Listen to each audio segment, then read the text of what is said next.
In the woods where the tall trees sway, Rich Dane Dupont used his motor home, ready to play. With his paintbrush in his hand and his heart so free, he found inspiration in nature's harmony. Inside his humble abode, colors come alive on canvas. He paints, expressing all his strife with the spirits of the woods. He dances in the light, creating masterpieces every single night. Although he's living off the grid, he doesn't mind. With his art fueling his soul, his happiness he finds, surrounded by the bees, the birds, and the breeze. His motor home in the woods where creativity sees. Man, I love that song. All right, let's do this. I know, I apologize. It's Sunday. I think. Yeah, it's Sunday. This was meant to come out yesterday, and this is the second time I've let you down. And here's an alert. What is that? What is this? Anyway, here comes another alert. My drawing, or my painting today, it's a drawing again. But the good news is that I did find my Winsor Newton watercolors, who haven't sponsored me yet, but they may after this video, okay? Because I'm going to lay down some facts about the Winsor Neutron, okay? And we got my little mixing tray here. Some of my favorite brushes for this size painting. Got your angled brush, got your round tip brush, your wide flat brush, your narrow flat brush, little stubby scrubber. A friend of mine texted me and said, "Where's Carl?" You know, thank you, Cynthia. That meant so much to me. You know what I mean? I was just watching a couple of YouTubes because I'm trying to learn, and this is a young Japanese woman who just moved from,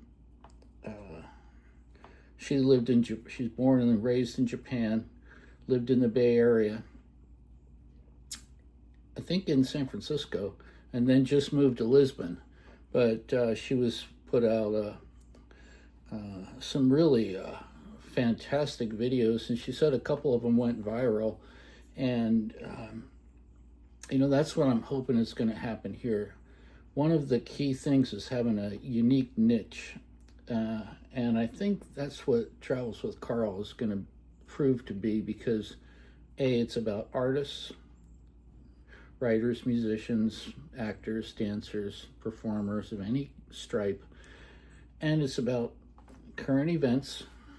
It's about me.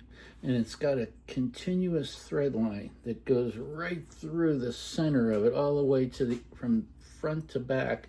And not only that, it describes what life is like for someone 67 years old who's dedicated their entire lifetime like a fucking idiot to being an artist, and what the result of that is, and good or bad, right? That's unusual, I think. Anyway, we're hoping so, because if this thing goes virus, I'm going to share the money with y'all, and y'all be coming to Portugal to hang out on my cherry farm, which I got some bad news. One farm that I was looking at last week burned down. Now, when a farm burns down, like in this case, it was vacant land, had a bunch of mimosa trees and scrub brambles on there, which neither one make any money and don't like them. They're invasive species anyway. So the fire was a good thing in a way, because also the ash is good for the new trees that I'm intending to plant there. I haven't seen pictures of it yet, but it has a xisto, which is Portuguese for slate, ruin on it. And I'm dying to see that. Joseph, Farmer for Fun, my main man, is hooking the brother up. And they're going to get some photos of that so I can look at it Wednesday. If not, there's one farm in Orca half as much money, but it's only half as much land. It's a hectare. I really kind of want 2 hectares, and I really want a ruin.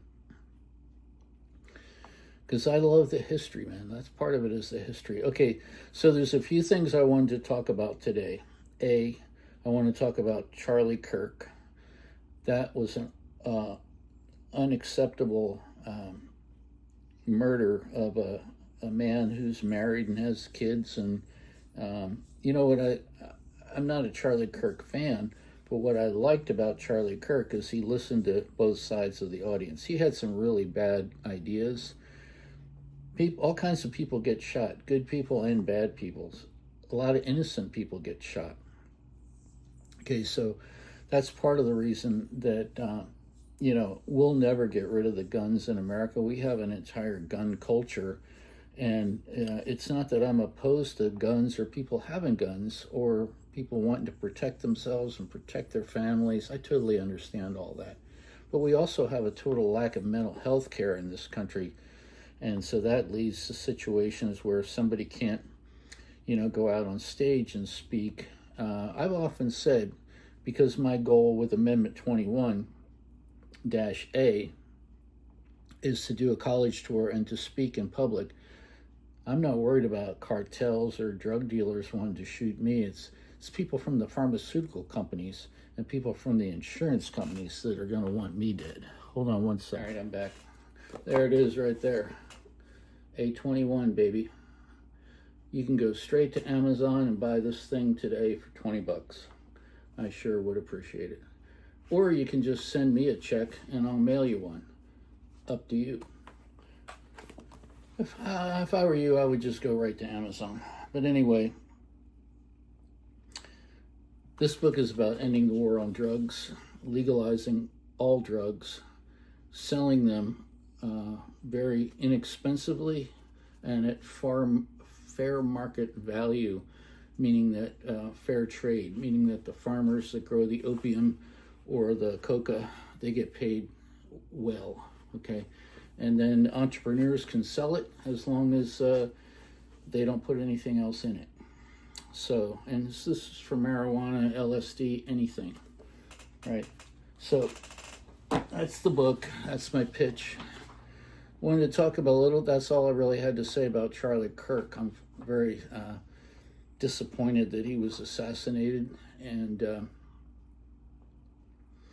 that's what our country is. Unfortunately, we're at that tipping point where anybody could be shot anytime for speaking their mind. And that's not right, but that's where we are. There was something else politically that I wanted to talk about besides the orange monkey. Oh yeah, I know, that reminded me. The Jeffrey Epstein birthday card. Okay, that is his signature. I can definitely identify that, having a master's degree in fine art, printmaking especially. I can verify that from looking at all of the documents, the other documents that he signed, and his signature, I can verify that that is Donald J. Trump's signature on that sick little birthday card to Jeffrey Epstein. Now, was Jeffrey Epstein a victim of murder? You think he killed himself? I don't think so. Jeffrey Epstein would know that his chances were great that he would find some lenient way to get out of prison or to get moved to some cushy prison. Okay, didn't impress me as the kind of guy that would kill himself. No, somebody had him whacked in prison, which is very easy to do. You just got to put some money on somebody's books, and they'll do the job for you. Anyway, I did want to mention that because there's a lot of people talking about Epstein, and Epstein, I have no sympathy for that guy at all. I'm glad he is dead, and I hope he really is dead, because I never saw his body. I never saw photographs of his body laying dead in the cell, and I don't trust our government any further than I can kick a cinder block. So, excuse me, who knows? You want to know what I'm drinking? I'll tell you. I mix these two babies together. Not always this brand, but for today's commercial pitch, I will, because neither of these two products are sponsoring me yet.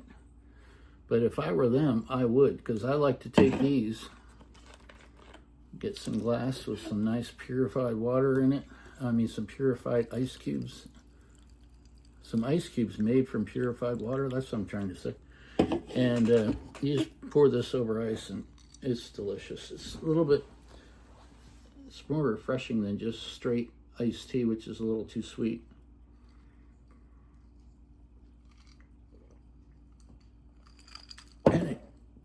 And it tastes better than just straight sparkling water, although Trader Joe's, this is slightly flavored.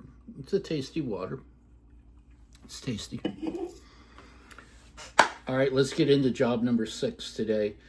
And yes, we're in my house again. And the reason we didn't go to Carl today, should have been yesterday. I'm so sorry again. I'll try not to let that happen very often. I won't promise that I'll never do that again. But hey, I have one friend who puts a video out 11 o'clock Greenwich Mean Time every Saturday. And if he misses a week, you won't see him until the following Saturday. Okay, so at least so far, if I miss Saturday, I'm out on Sunday. Okay, I'll try to keep it Saturday. Now, AIRCO Technical Institute. Let me say this about that. The year was 1976. I almost graduated high school. I was 1 credit short of graduating high school, and they wouldn't give me that credit. There was no way around it. They wanted me to go to summer school just to fuck with me. Let's just say, you know, me and some of the, well, I had some issues with some of the faculty, and at one point they had to apologize to me and 2 other people that they had externally expelled from high school for drinking on a field trip to Washington, D.C. My senior year, when I was actually legal. I was over 18. But I refused to go to a rehab or to AA, and my other 2 friends did, and they were immediately let back into school, but they externally expelled me, and I went right into Philadelphia and hired me a lawyer who was trying to make her bones as a constitutional attorney, and she did a great job too, and she represented me for free, and I sued the entire Westchester area school district for unconstitutionally depriving me of my right to education. My dad was not real happy about that. Okay, he said, "Hey, I'm trying to run a business in this town. What are you doing?" And, you know, he was absolutely right. And I was, you know, I was a punk, man. And I was, but, you know, I was a good kind of punk. I was a punk where nobody was going to push me around. I wasn't going to be punked, okay? And I like standing up for my rights. And I've always been that way, okay? All right. Anyway, that year, that summer, there was an organization. I just got my GED and passed right away. Fuck it, done. I'm not going to summer school. Anyway, that summer there was a welding company, AIRCO, and they're still in existence today. They're big, and they sell all kinds of welding equipment, and they may produce it too. I'm not sure, but at the time, Miller was probably one of the biggest providers of welding machines. But AIRCO made everything from, you know, gauges and cylinders of compressed gas, helmets, you know, gloves. AIRCO was like the welding name. You dropped the AIRCO name. It was so. AIRCO Technical Institute was a school in Philadelphia. It was an 8-week-long course, and they taught you, and you got paid to go there. It's unbelievable. And they taught you all the different kinds of welding and how to do it. And you graduated with a certificate from AIRCO Technical Institute. So pretty much guarantee you a job as a welder almost anywhere.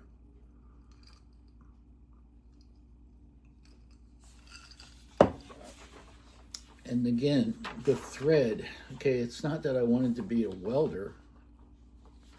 And I finally get to it in the last sentence here. I'm going to read this, or try to read it, okay? Because again, this was one of those stories that I dictated into a machine, and it did a rough approximation of what I was trying to say. It was so far, but even though this was only a couple of years ago that I actually wrote this story, maybe a year ago, it maybe 2 years. It was before AI. I mean, it's hard to believe that AI is so new that AI wouldn't produce something like this. This has so many errors in it that my friend that I mentioned last week, talking about a rifle and rifle, one has 2 Fs, one has 1 F. She wouldn't even proofread this if I showed this to her. Now, I'm going to have a hard time just reading it, and I wrote it. But here it goes. Now, this job at AIRCO Technical Institute wasn't so much a job as it was a school or a course, but it was 8 weeks long, and we got paid by the week to go to school. It was like psycho, what would you call it was through manpower. So it's like training. See, that makes no sense.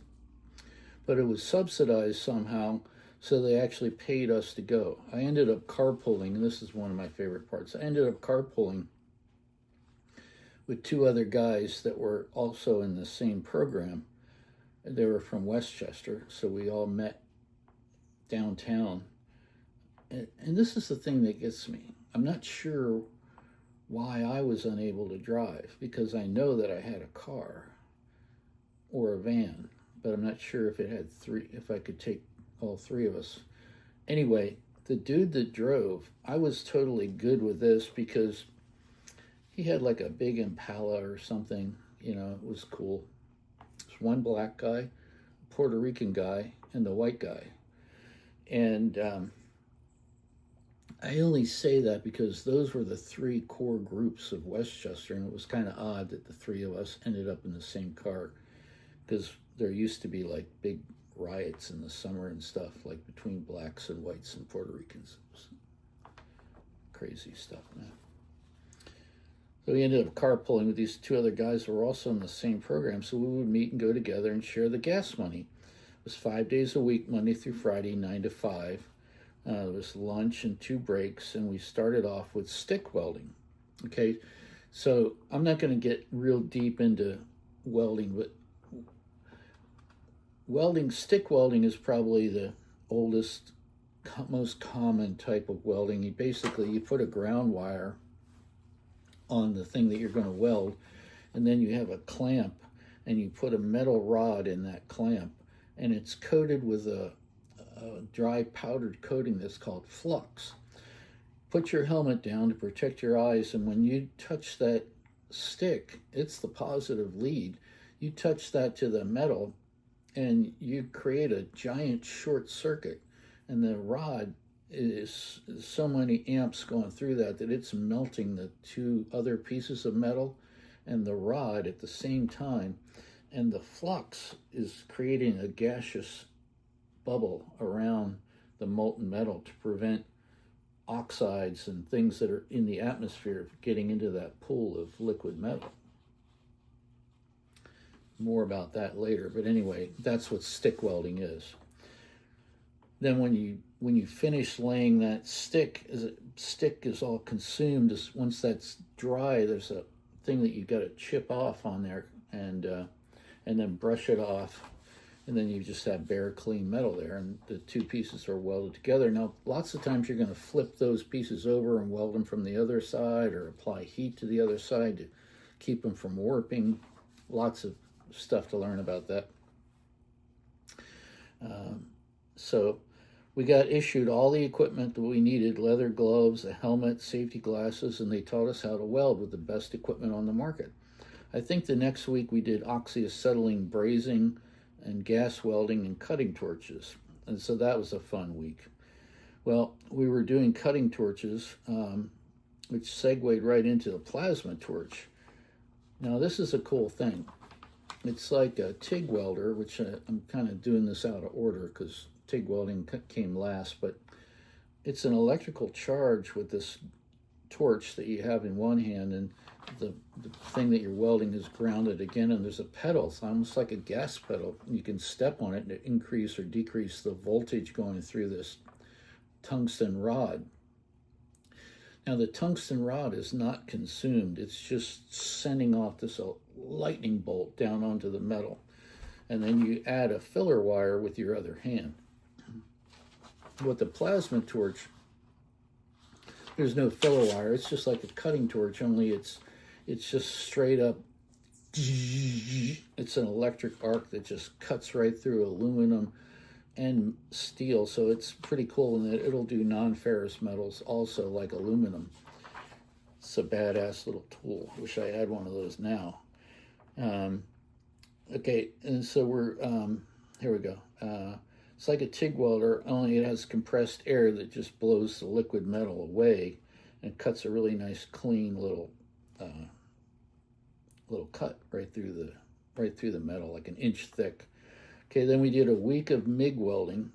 Now, MIG welding is you have a spool of wire instead of this filler rod, and you have a gun in your hand that the filler wire goes right through the gun. And instead of having flux on it, there's argon gas coming through the tube where the wire comes out, and it touches the metal, and then again you have this gas shield around that liquid pulled metal. But it's really good for production welding because you can just weld all day long and you don't have a filler rod at all. It's just on a big spool of wire. Okay, I think we spent, what does it say? Here we go. I think I spent 2 weeks on stick welding because there were two main different kinds of rods that we used at the time. And that was like throughout the industry, everything from shipyards to steel in a building or on a bridge or whatever. We spent time talking about heat sinks and preventing warping and stuff like that, going over safety, and then we did TIG welding last. And TIG welding is my favorite. There you have that torch in one hand and the filler rod in the other hand, and welding aluminum was my favorite thing. That was my jam right there. Probably not good for my body, but anyway. So one of the things that was really different about this is it was right in Philadelphia. And I was like a country bumpkin. Like I'll say this again later on when I talk about the next jobs or two. But so I lived in a small town. I've told you already, Westchester, Pennsylvania. And it had a population of about 16,000 when Westchester State University was out. When Westchester State was in, our population almost doubled. There was like 12,000 people that went to Westchester State. So we could get up to like 30,000 people, counting if school was in. But it was a small town, you know what I'm saying? And that was the county seat of Chester County, Pennsylvania, not to be confused with Westchester, New York. So going into Philly was, at this point in my life, it was like a big thing to me. It was a real treat. And I think the welding shop, I think AIRCO was in West Philly, which I would get to explore in more depth later on, as you'll see, as this Travels with Carl continuum goes on. I'll talk more about Philly, the city of brotherly love, as we get deeper into this. Okay. So here, oh yeah. So I was meeting some real characters that were real city kids, and I'm sure a number of them were convicts. Now, maybe not convicts, but yeah, I think some of them were. Well, once I graduated, though, I was really excited because I knew for sculpture, is that this was just going to set me up for being able to make some awesome metal sculpture. And it did. That's why I did it. Plus, I needed a job. I wanted to get paid. And that was the most money I ever made at that point in my life. That was better than the mobile gas station by far shot. I was taking home a couple $100 a week. So I think it was well, no, I forget what it was, but I was taking home like a couple hundred a week, and I think because it was a government funded program, I think it might have been tax free, but I'm not sure about that. Don't quote me on that one. But here it is.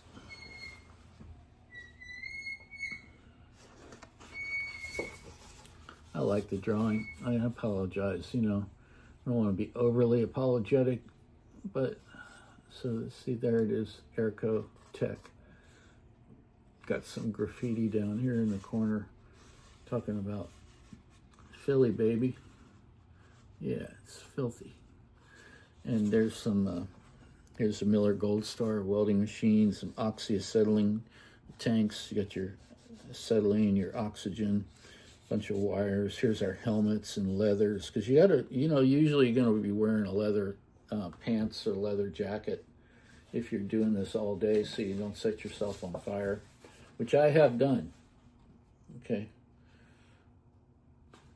But yeah, it's going to be a good painting, and there's the old sidewalk right out in front of the building.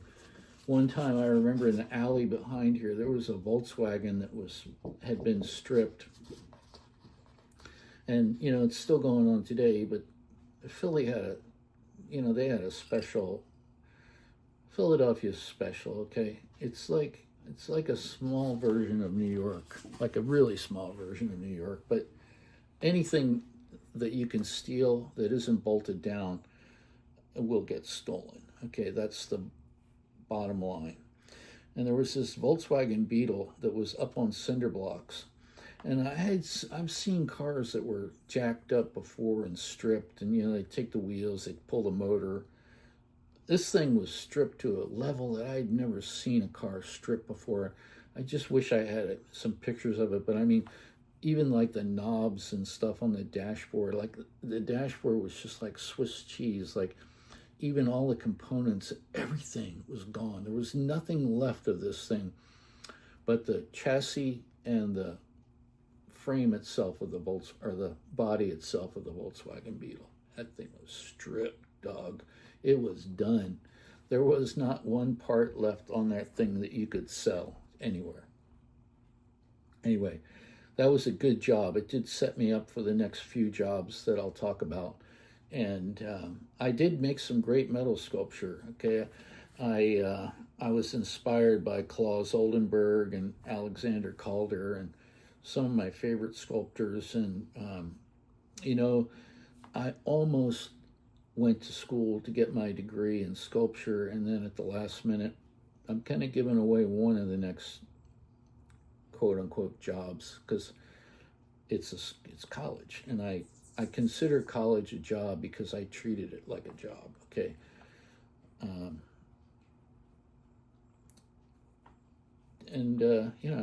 I love school, but it's a job. It's hard work, and you want to do your best, and you don't get paid. You pay them. Okay, that's the only part where it doesn't really feel like a job, but everything else feels like a job. Okay, so I loved sculpture. I loved welding, and welding was good. It's hot. It's a little dangerous. It's got a few bad side effects to it, but like a lot of other things in my life, I seem to do things at the wrong time. Like, I wasn't really making that much money later on as a welder. Now I could go weld and make a lot of money. So I don't know what that is about me, but that's one of my, it's like a radar in my brain goes off. Like, oh yeah, you could do this, and you think you're going to make a lot of money, but you don't.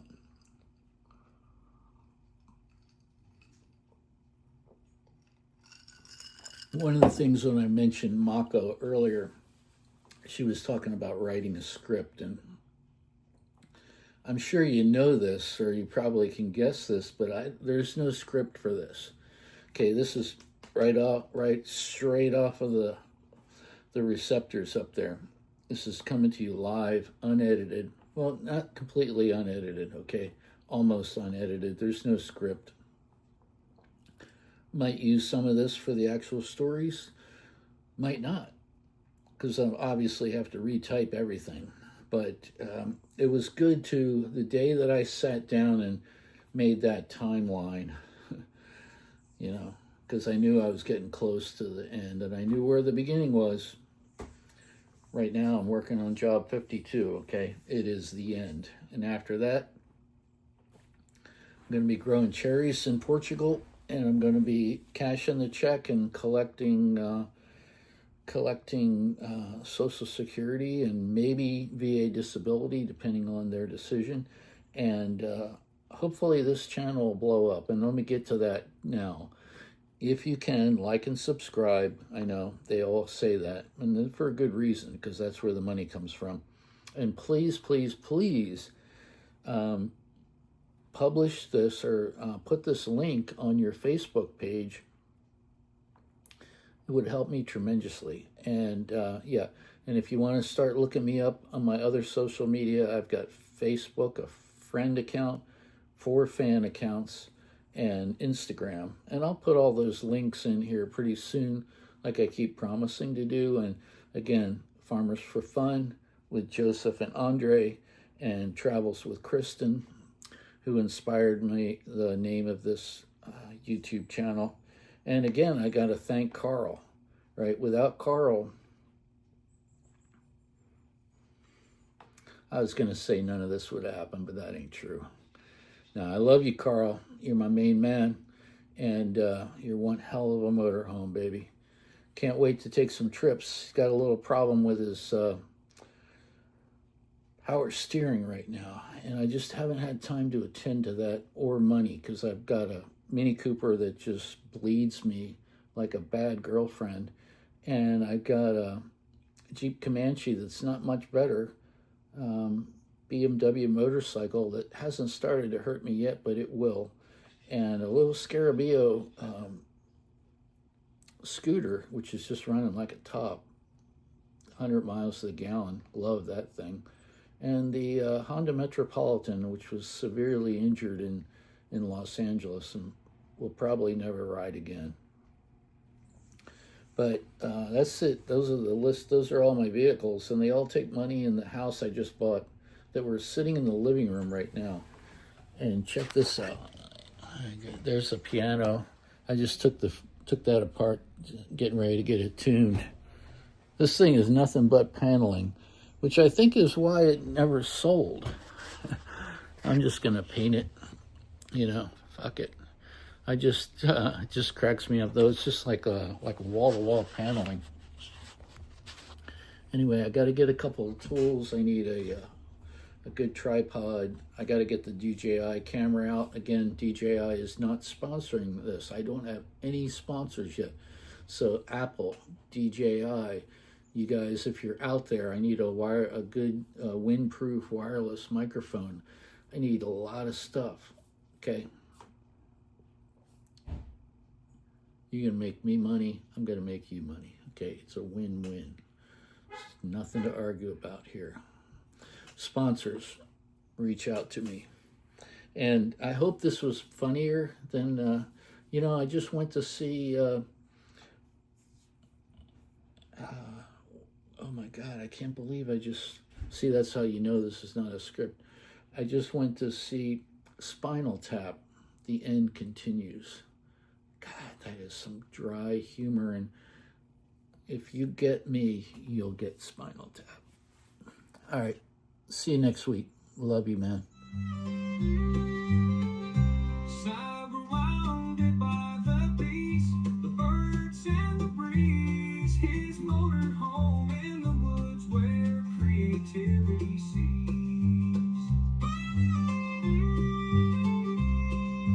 Some will abode, colors come alive on canvas. He paints, expressing all his strife with the spirit.